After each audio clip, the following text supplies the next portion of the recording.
Well, this week in Palo Alto, we had a diverse range of news, and on this webcast, we're going to cover bicycling across the town from east to west particularly, as well as the cover story on transgender youth. So Gennady, we'll start with bicycling, and there was a speed bump for one of the elements of the bike and pedestrian master plan. Yeah, it's a significant bump because it's such a significant element. Here we have this map that the city put out earlier this year of the city's planned bike improvements. And one thing I think that jumps out immediately is it's almost like a Wolverine claw or like Freddy Krueger's hand. A lot of up and down action, not a lot of left and right action. Yeah. And for people familiar with Palo Alto, it's pretty obvious why. There's the Caltrain tracks, there's Alma, there's El Camino, all these barriers. So it's much easier to do northwest boulevards than east-west. The one exception is this big green worm-like thing right here, the Matadero Creek Trail. And this project was supposed to address kind of the biggest challenge that bicyclists often cite in terms of getting around Palo Alto, how hard it is to go from east to west. And so kind of a lot of hopes pinned on this project, and it's going to be reconsidered next week by the city council after some challenges. I think there was first some concern expressed about that more than 2 years ago by the Midtown residents. So this project is one that would send pedestrians and bicyclists along the creek, and some homes, of course, abut the creek. So I'm hearing both bad idea, good idea about the trail itself. Yeah, and you actually have, from the get-go, it was kind of good idea, bad idea, but I feel like now some of the people who even said good idea then are kind of transitioning to bad idea as more studies have been done and these new speed bumps that you mentioned have come up, which we'll get to in a second. But but the big concern is that, as you mentioned, this would be a mid-block trail, which makes it different from all the other projects. Most of them are just kind of like signs on the roads, new traffic circles, sharrows, these new signs, share the road, all sorts of jargon type stuff. This was in the middle of the road, and people thought it would kind of be a good idea because it would kind of get bikes away from cars, and it would run them along an existing levees along the creek that are mostly used by the water district. But for the past few years, the city has been doing these outreach meetings and trying to convince people that this might be something worth pursuing. But as they kind of went on some of the early studies, it's kind of not going as planned. Not so much. I think the mid-block crossings are pretty interesting because on the one hand, it sounds like it would be perfectly safe for bicyclists and walkers and joggers to be going along the creek. There's no traffic that they might run into or might run into them. But then getting from across the creek, across the street from the creek junctions would be difficult. I was reading some concerns from parents about how their kids need to bike to school, and if they were on this path, then our driver is actually going to be watching out in the middle of the block for kids who are going to be crossing.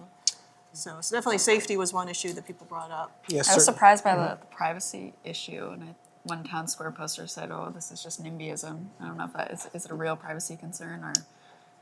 I think it's real.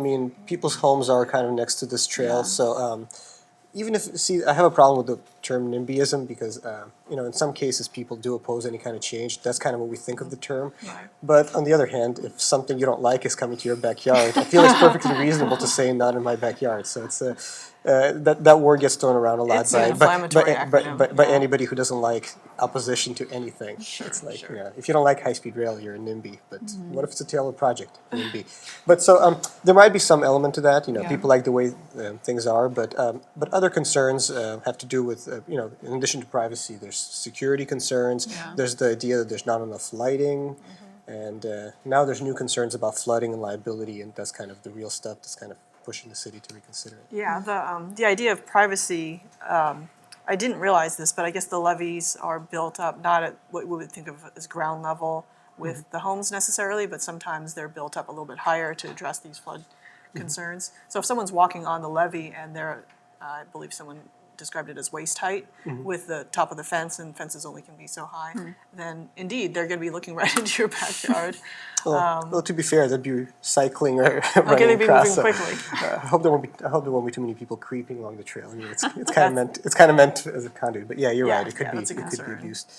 But I think from the city's perspective, the more kind of alarming thing about the slopes and the elevations is the fact that the Santa Clara Valley Water District, which kind of uses this to maintain the channels, it would have to install all these ramps for service vehicles to go into the creek.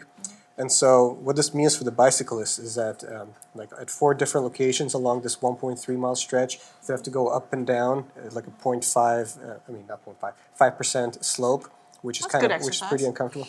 It's good exercise, but if you're going to build a designated trail, you probably don't want it to be like this. So, and in addition, the city would have to assume all kind of liability for putting up obstacles during rainy season. Such a thing still exists, but I guess traditionally, once upon a time, October to April was rainy season. So the city would have to install these kind of barriers to help with flood control and remove them. And if anything happens, if homes get flooded because the city doesn't do a proper job, it'd be liable.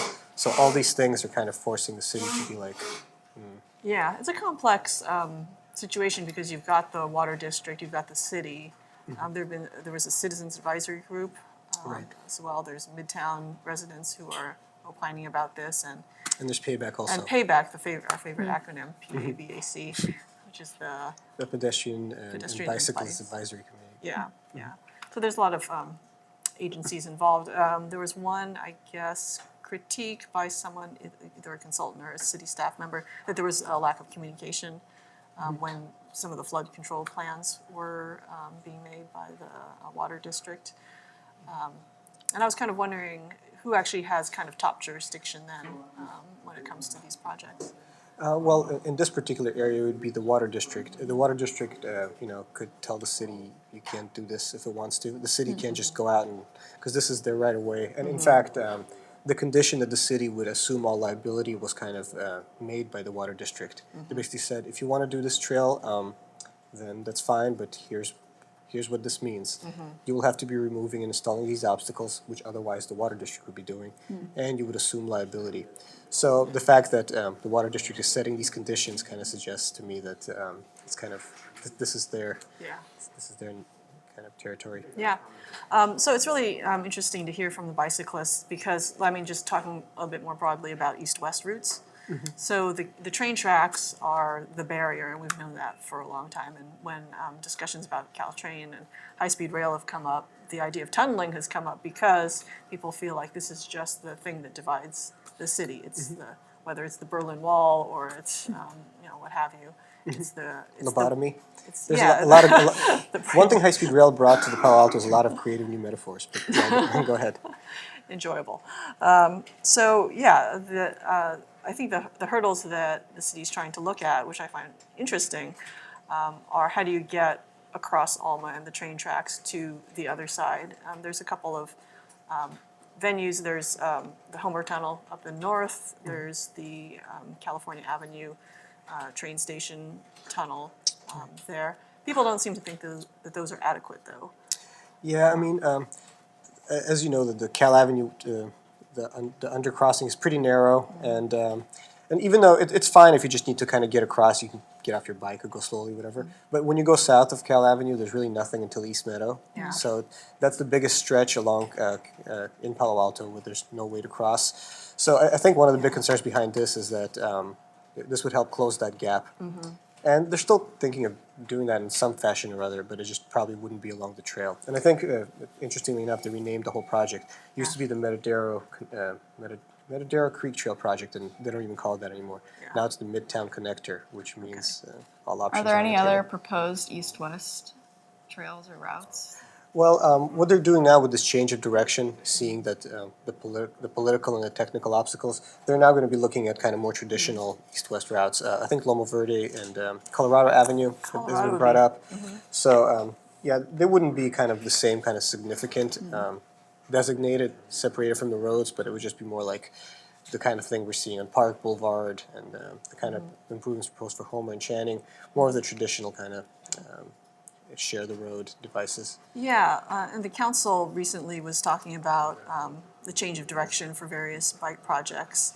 And I think that what it was Scharf and Du Bois who were saying, let's take streets and make sure that the arterials are for the cars, and we can have some of the side streets be much more for the bicycles, which makes a Yeah. lot of sense to a lot of people because the whole safety issue, as we've seen, this is a little bit, outside this area, but, this week we saw on Page Mill Road, a cyclist was killed in a collision with a car. So that's always on people's top of mind. Well, it's a huge philosophical debate. I mean, and you see it at any major project. When you talk about El Camino, Grand Boulevard, you always see renderings of like green paths, green bicyclists, that kind of thing. But yeah, Tom Du Bois was probably the most forceful among the council of saying, wait, do you really want to encourage bicyclists to be going on Alma, El Camino, and these places that are just kind of like almost highways, or Page Yeah. Mill for that Yeah.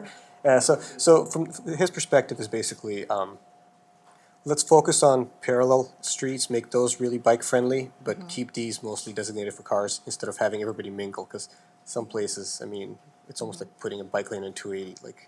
But not everyone agrees with that. I mean, Greg Scharf kind of went along with it. Corey Wolbeck says it's still up for debate, but that is, I think, that is a huge kind of huge philosophical debate that's kind of happening in the background, and that kind of touches on this project and many others. Yeah, this is a project or a plan that was adopted in 2012. There's just so many different elements to it. In trying to get the bike-friendly Palo Alto to be even more bike-friendly, maybe the best in the nation. Park Boulevard, I was particularly interested in that they were looking at that because I've traveled that route in commute hours. It's a little hampered right now because there's also construction, Harold Hobach project. But bikes and cars, oh my goodness, they're just cheek by jowl. And Park Boulevard is probably among the most critical projects the city has going on. They haven't started it yet, but I mean, they're doing a lot of planning for it because it's the most heavily used one, and it's kind of at the center of the place where the most construction is happening, where the most jobs are being created right now, the Kadvany area. And that's also one of the projects where there has been this shift. They're now looking at creating like physical separation between bikes and cars because of Yeah. this kind of added, need for more safety. So I looked at renderings for it, the more recent ones, and they have kind of like these thin bollards installed throughout Park, okay. where there will actually be kind of more safe separation as opposed to just arrows in the ground that magically will protect you from cars. Right, a little bit of paint. Yeah, yeah.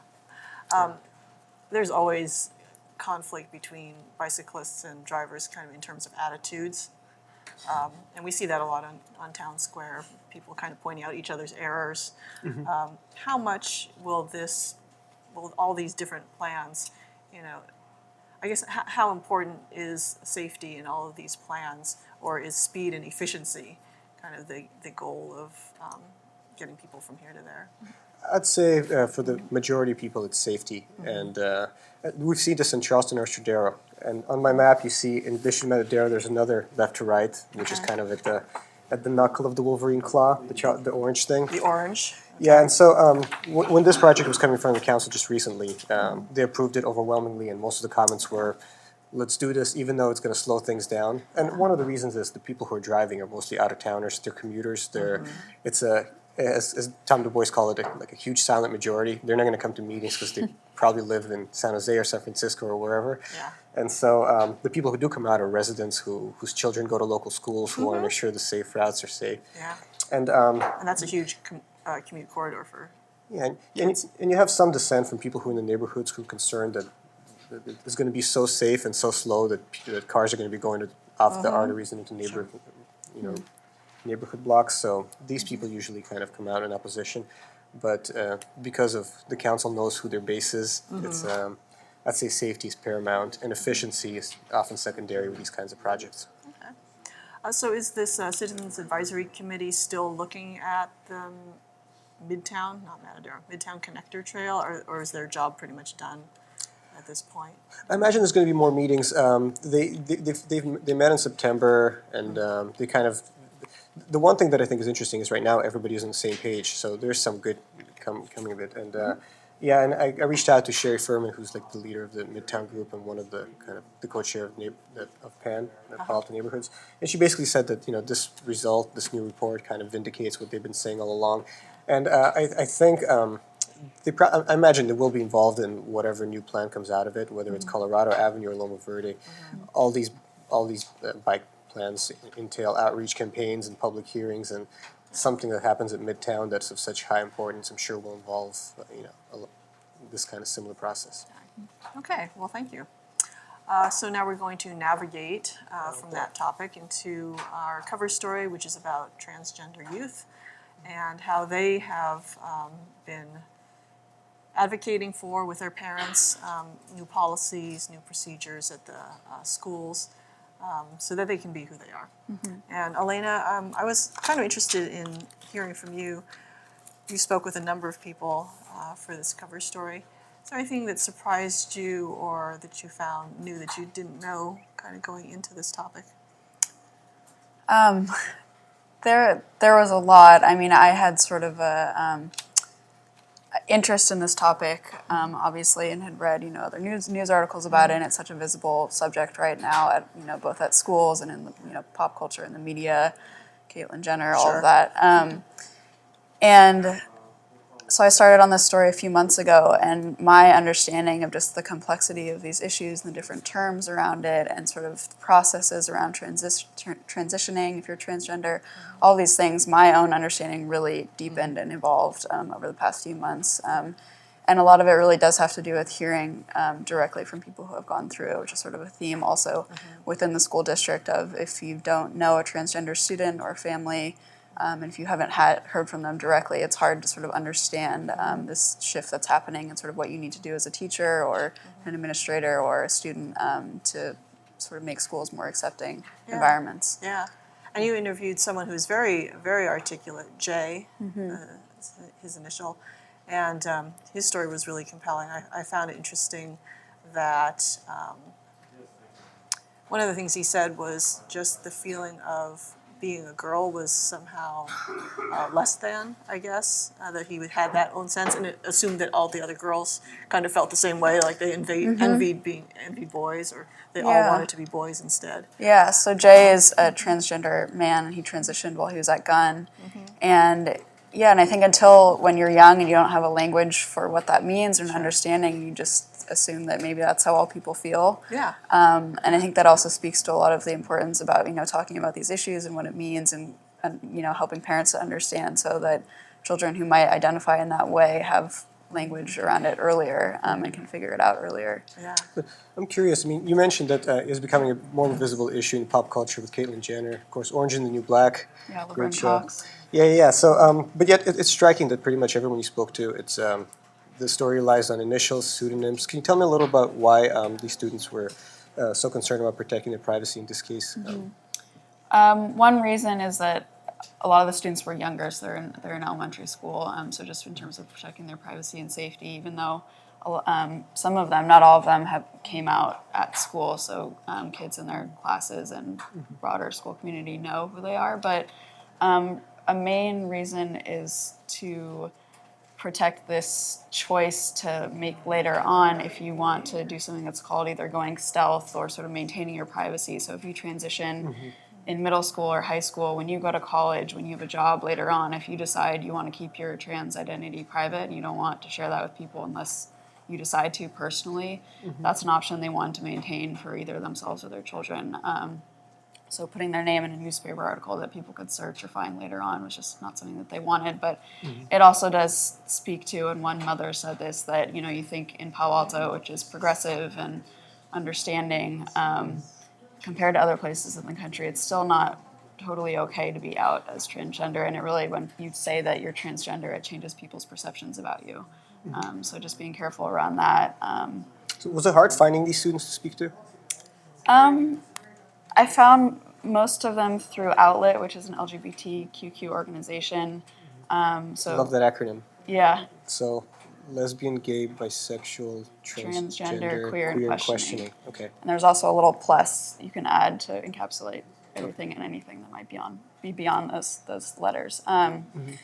The program director there, Anthony Ross, works with many, many local transgender students at Palo Alto and beyond.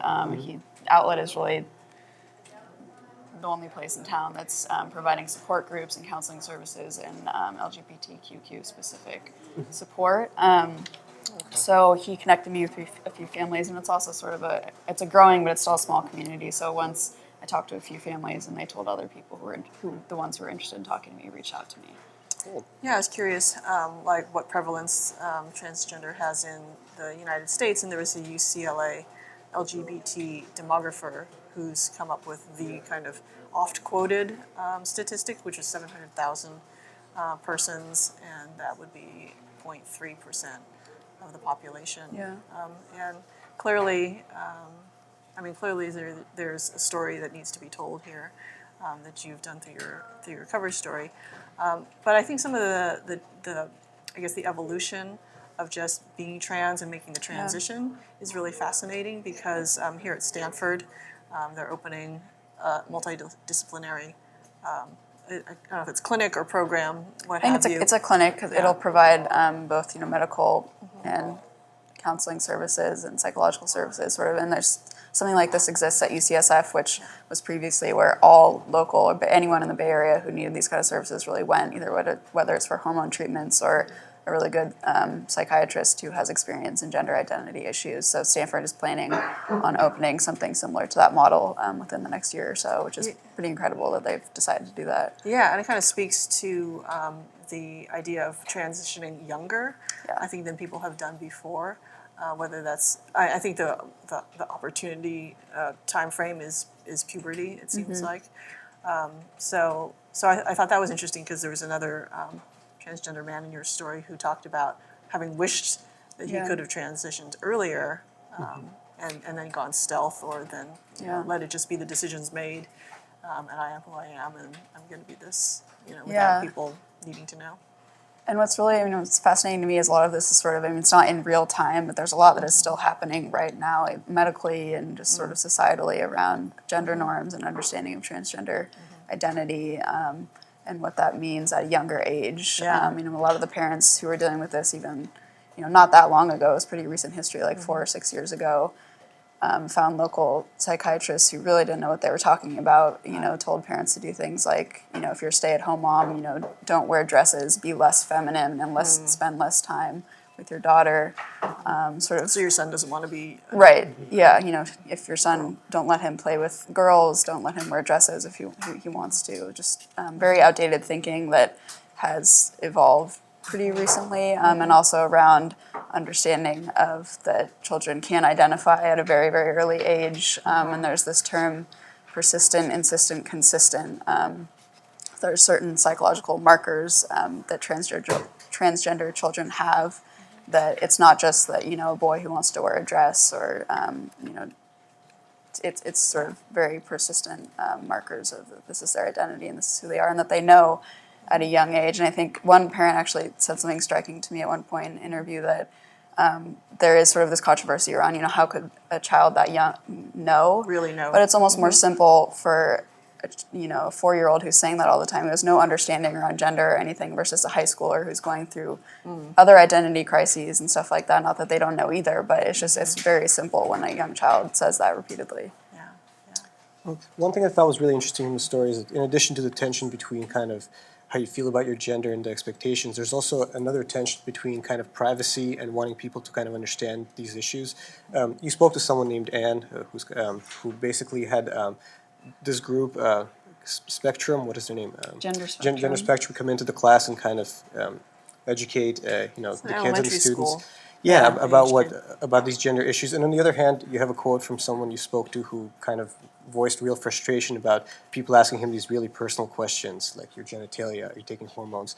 Seemed really frustrated. So to what extent from the people you spoke to, do you think that they just want to be mostly kind of left alone to kind of be themselves, or do they see themselves as kind of needing to educate people about what being themselves mean, and how do they address this kind of tension between? Yeah, I think it's both, because I think a lot of them feel like, well, this should be private, and there are things that are private, that there are questions that transgender people get that, someone would never ask you or me. Right. But because these things are very much evolving, and, the understanding is not quite yet there for most people.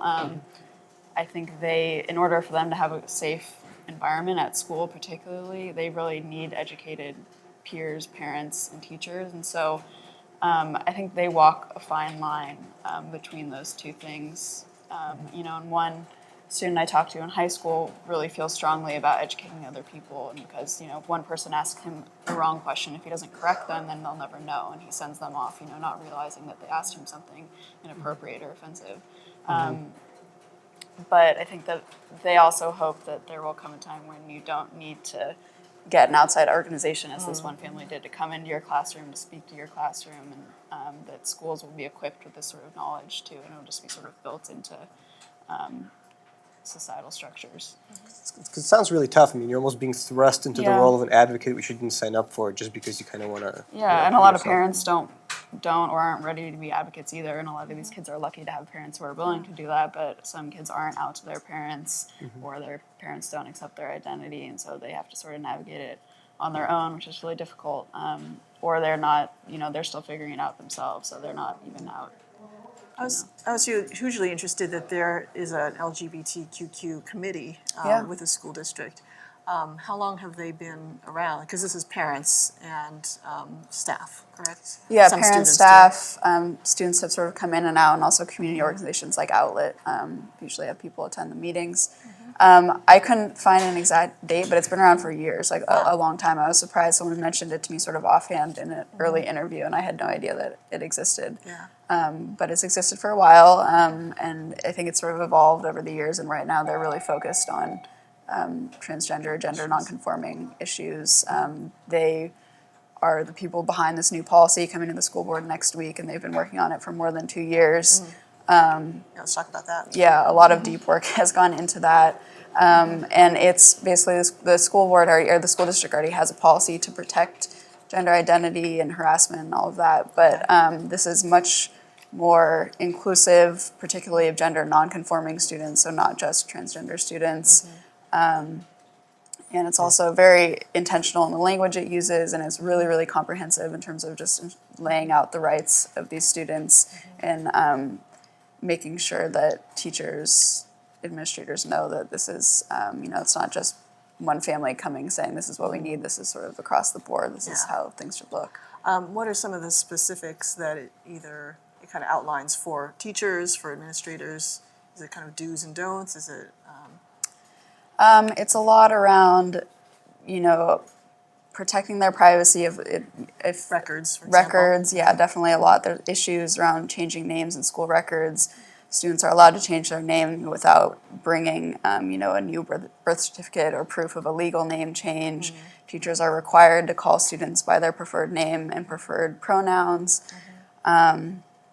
There's also stuff around, early urging teachers to think about not separating classes by gender or activities, even if just passing out worksheets saying, here's the boys' worksheets and the girls' worksheets, or class, Or line up in line up boy lines, and yeah. girl. Yeah, and I think that's also sort of a remnant in schools, particularly in elementary schools of, you wouldn't think that there are so many sure. sex segregated activities, but in schools there are. And that's something that the students described as really isolating. There's sort of these daily things that other students don't recognize, and teachers probably don't even realize until someone says something to them. Yeah. I was actually quite struck from the story about how many school officials and nonprofits are kind of focusing on the subject. Because in addition to this committee that's been working for years, there's the librarians kind of putting together this program where people could check out books on the subject anonymously if they want to, kind of on our system. There's counselors, people come into class and lecturing. So this kind of this was a surprise for me. But when you look at kind of the greater world, it's still kind of a topic of controversy in places like Houston, where there was an election this week, and the law that kind of was struck down that granted protections. So I'm curious, in Palo Alto, have you seen any kind of maybe backlash to any of these efforts? Because it seems like pretty much everyone's on the same page, but I just wanted to see if there's anyone kind of if there's a Houston point of view represented anywhere. I'm sure there is. I know that some other parents in the district are not always on board. But I think the district is definitely on board, and they get that this needs to happen. I think that there are others' point of views, but hopefully they're in the minority here. I really didn't hear a lot of it besides just, hearing their experiences that other families had had. Has the BPRC, the Board Policy Review Committee, vetted this policy that's coming before the board then? Have they Yes. weighed in? Yeah. Okay. They met in September at their first meeting of the year and went through it, made some slight edits and suggestions. And then they actually went through it one more time a week or two ago. So they've gone through it twice. There's been work in between, lots of hours. I've seen Word documents with, the number of edits on the side is crazy. So it's been a lot of painstaking work. And also it's their parents who have been working on that policy for years and really pushing for things to happen. And now there's sort of this rising tide of momentum that really wasn't in the district before. And I think a lot of that has to do with more families finding each other. There's more visibility locally and nationally, and it's just all sort of moving things forward. But there still is a lot of progress to be made. Yeah. Was there a sense of optimism from the students you spoke to about these kind of the efforts happening in the school, or? I think there is. I mean, I think there's frustration sort of at the micro level. There are good things and bad things happening in individual classrooms with individual teachers and other students. But I think that people feel optimistic. This policy will be a huge step forward if it's adopted. And there are a lot of other changes going on. So, All right. Well, we'll see what the discussion holds for next week. And I think we'll wrap it up for today. Thanks for watching us. We're at paloaltoonline.com, and you can always follow us on Twitter at Palo Alto Weekly.